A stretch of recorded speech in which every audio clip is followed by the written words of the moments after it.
Hi, this is Christina here at Kaizink. So today we are pressing these heat applied patches onto these caps. Our settings are 290 on the top, 320 on the bottom. We're going to go for 30 seconds, but first we're going to pre-press the hat for 10 seconds. So go ahead and slide it on.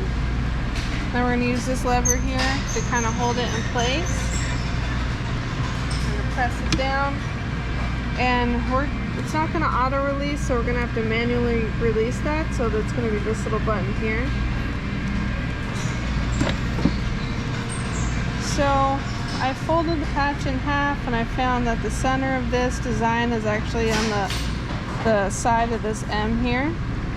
So that's where we are lining up our center seam to that.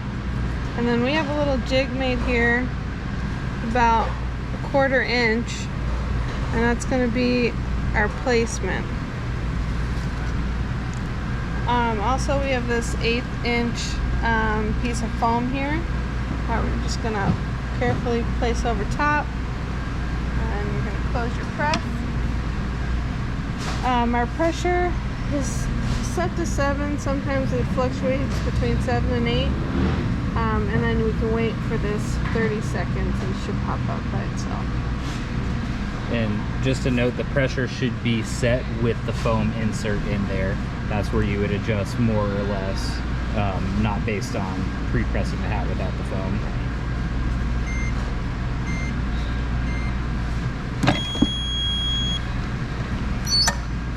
Now we're just going to have a look here and make sure our edges are stuck. And it looks like we're good. Thank you.